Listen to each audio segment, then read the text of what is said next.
అమెరికాకు ఇరాన్కు మధ్య మాటల యుద్ధం జరుగుతోంది. చర్చల్లో అరుచుకుంటున్నారు JD Vance, Seyed Abbas Araghchi. అమెరికాపై నమ్మకం లేదంటోంది ఇరాన్. హర్ముజ్ ఓపెన్ చేయాల్సిందంటూ వాన్స్ చెప్తూ ఉన్నారు. యురేనియం శుద్ధికి అనుమతిస్తేనే ఓపెన్ చేస్తామంటోంది ఇరాన్. చర్చల్లో మధ్యలో ఎంటర్ అయ్యారు షహబాజ్ షరీఫ్. ఇరు దేశాల నేతలకు సర్ది చెప్పే ప్రయత్నం జరుగుతోంది. ఇజ్రాయెల్ను అమెరికా కట్టడి చేయాలని ఇరాన్ డిమాండ్ చేస్తోంది. అవును, అయితే ఇక్కడ సీజ్ ఫైర్ ఒప్పందాన్ని ఇజ్రాయెల్ ఉల్లంఘించింది అనేది వినిపిస్తున్నమాట. మరి ముఖ్యంగా ఆ టాక్స్ నడుస్తూ ఉన్నాయి. ఏకంగా 5 గంటల పాటు ఆలస్యంగా ప్రారంభమయ్యాయి టాక్స్. కారణం తెలిసిందే, ఇక్కడ 2 కండిషన్స్ పెట్టింది ఇరాన్. ఫస్ట్లీ, హర్మూజ్ జలసంధికి సంబంధించి మాట్లాడుకుంటున్న క్రమం కన్నా మాకు లెబనాన్ ముఖ్యం. లెబనాన్ మీద దాడుని ఆపేయండి. దాంతోపాటు మాకు జరిగిన నష్టాన్ని మీరు పూడ్చాలి. మా మీద ఉన్న ఫినాన్షియల్ ఇష్యూస్, అంటే మా సొత్తుని, అంటే మా డబ్బుని బ్యాంకులో ఫ్రోజ్ చేసి ఉంచారు కదా, వాటిని వెంటనే విడిపించాలి అంటూ ఇరాన్ డిమాండ్ తెర మీద తీసుకొచ్చింది.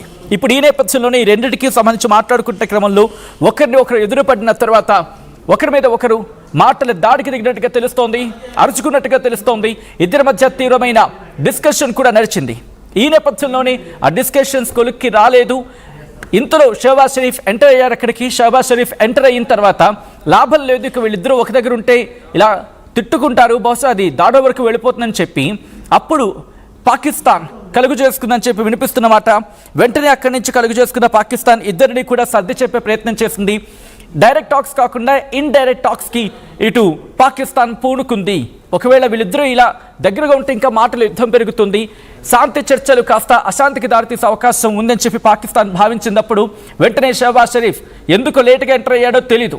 ఎందుకంటే మధ్యవర్తిత్వం వహించినప్పుడు లేటుగా ఎంటర్ కాకూడదనే విషయం షహబాజ్ షరీఫ్కి తెలియకుండా లేటుగా ఎంట్రీ అయ్యి వాళ్ళిద్దరూ మాట అనుకున్న తర్వాత మధ్యలో వచ్చి లేదు డైరెక్ట్ టాక్స్ వద్దు, అప్పుడు ఇండైరెక్ట్ టాక్స్ అనడం ఎంతవరకు సమంజసం?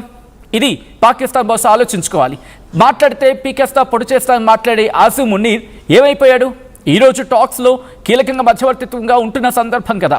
సో ఇద్దరు ఒకరి మీద ఒకరు మాటల యుద్ధానికి వెళ్ళిపోయారని చెప్పి చర్చ జరుగుతున్న క్రమంలో అప్పుడు వీళ్ళిద్దరు, అంటే షహబాజ్ షరీఫ్ ఎంటర్ అయిన తర్వాత వీళ్ళిద్దరే ఇండైరెక్ట్ టాక్స్కి తీసుకువెళ్లారు. ఇండైరెక్ట్ టాక్స్ అంటే ఏంటి?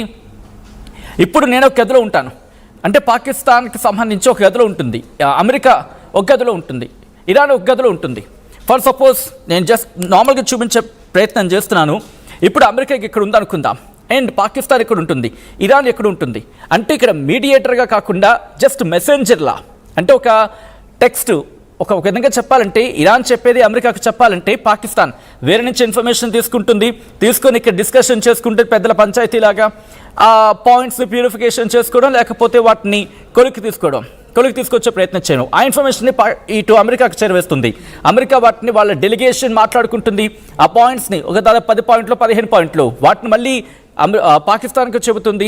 పాకిస్తాన్ వెళ్ళి ఇరాన్కి చెబుతూ ఉంటుంది. ఇలా మధ్యవర్తి పాత్ర కన్నా మెసెంజర్ పాత్ర, అంటే సందేశాలు పంపించే పాత్ర, అటువంటి పాత్ర పోషిస్తోంది ఇక్కడ మాత్రమే పాకిస్తాన్. అండ్ వీళ్ళిద్దరూ మాట అనుకున్న తర్వాత మధ్యలో కలుగు చేసుకోవడం ఏంటి? అప్పటి వరకు ఎందుకు? డైరెక్ట్ టాక్స్కి వెళ్ళకన్నా ముందు ఇండైరెక్ట్ టాక్స్ గురించి ఆలోచించుకోవాలి కదా. సో ఇది వినిపించమాట. సో ఇక్కడి నుంచి ఏం జరిగింది? మరి ముఖ్యంగా సీ మైన్స్ గురించి మాట్లాడుకుంటున్న పరిస్థితి. సీ మైన్స్ గురించి వీళ్ళిద్దరి మధ్య మాట పెరిగింది. ఎందుకు సీ మైన్స్ గురించి మాట పెరిగింది?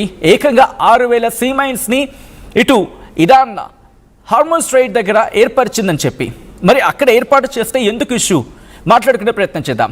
మరి ముఖ్యంగా సీ మైన్స్ ఏర్పాటు చేసిన తర్వాత అమెరికా ఏమంది? ఆ సీ మైన్స్ని తొలగించాలంటే ఇక్కడే ఇరాన్ ఇంట్రెస్టింగ్ పాయింట్స్ చేస్తుంది. వాటిని మేము తొలగించలేము, కొన్నేమో ఇప్పటికీ మాకు ఎక్కడున్నాయో తెలియదు, కొన్ని తెగిపోయి ఎక్కడికి వెళ్ళిపోయాయని చెప్పి ఇరాన్ అమెరికాకు చెప్పుకొచ్చినట్టుగా తెలుస్తోంది. ఇక్కడే అమెరికాకు చిర్రెత్తుకొచ్చింది, అలా ఇలా వెళ్ళిపోతాయి, మీరు కదా సీ మైన్స్ పెట్టిందని చెప్పి. సో సీ మైన్స్ అంటే ఎలా ఉంటుందంటే సముద్రంలో కూడా కాస్త మట్టి ప్రాంతంలో కదా భూభాగం ఉంటుంది కదా కిందన, దానికి లంగర్ వేస్తారన్నమాట. లంగర్ వేసి వీటిని వేలాడదీయడం జరుగుతుంది. సో ఇవేం జరుగుతూ ఉంటే అక్కడున్న అలల తాకిడికి కావచ్చు, లేకపోతే వివిధ కారణాల రీత్యా తెగిపోయే అవకాశం ఉంటుంది, తెగిపోయి ఎక్కడికి వెళ్ళే అవకాశం ఉంటుంది. సో ఇరాన్ ఏమంటుంది?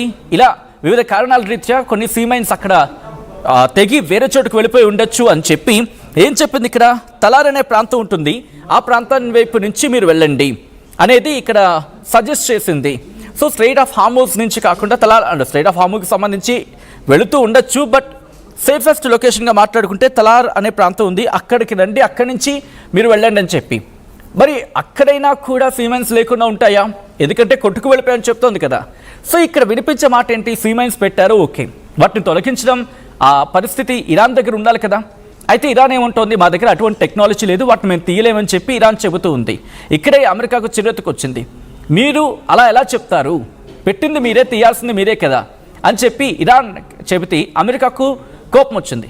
ఇప్పుడు అమెరికా ఏమంటుంది, వాటిని మేము తొలగిస్తాం. ఇన్ఫాక్ట్ కొద్దిసేపటి క్రితం ట్రంప్ చెప్పుకొచ్చాడు కదా, ట్రంప్ ఏమంటాడు, మా దగ్గర టెక్నాలజీ ఉంది, మాకు వదిలేయని చెప్పి మేము చూసుకుంటామని చెప్పి. ఇప్పుడు అమెరికా అదే అంటోంది, మేము వాటిని క్లియర్ చేసుకుంటాం, మాకు విడిచిపెట్టండి. కాదు, ముందు మీరు ఇది తేల్చండి, తర్వాత స్ట్రైట్ ఆఫ్ హార్మూజ్ గురించి మాట్లాడని అంటోంది. సో ఈ నేపథ్యంలో ఇప్పుడు స్ట్రైట్ ఆఫ్ హార్మూజ్ సెంట్రిక్గా ఇరాన్కి అలాగే అమెరికాకు మధ్య కీలకమైన డిస్కషన్ జరుగుతోంది. ఒకవేళ అక్కడ ఒక సీమైన్ పొడి తలారణ ప్రాంతం అనుకుందాం, ఈ సీమైన్స్ 6,000 సీమైన్స్ పెట్టారని చెప్పి, సీమైన్స్ 6,000 సీమైన్స్, దాంట్లో ఒక్కటి పేరులో కూడా ఒక నౌక అక్కడికక్కడ తగలబడిపోతుంది. ఒక్కసారి నేను ఆ విజువల్ని జస్ట్ నార్మల్గా మాట్లాడుకున్న ప్రయత్నం చేస్తాను. ఏలో మీరు చూడొచ్చు, ఒకసారి మ్యాప్లో నేను చూపించే ప్రయత్నం చేస్తాను. ఇది స్ట్రైట్ ఆఫ్ హార్మూజ్, ఇదిగోండి మీరు గమనిస్తే కనుక ఇది స్ట్రైట్ ఆఫ్ హార్మూజ్, ఇంత కదా స్ట్రైట్ ఆఫ్ హార్మూజ్ నుంచి గల్ఫ్ ఆఫ్ ఏడెన్. మీరు గమనిస్తే కనుక ఇదిగోండి, ఇదంతా కూడా పర్షియన్ గల్ఫ్. ఇక్కడ నుంచి స్ట్రైట్ ఆఫ్ హార్మూజ్, ఇది జిబోటి అండ్ అలాగే ఇది ఇరాన్. ఇంకా మాట్లాడుకుంటే ఇది స్ట్రైట్ ఆఫ్ హార్మూజ్.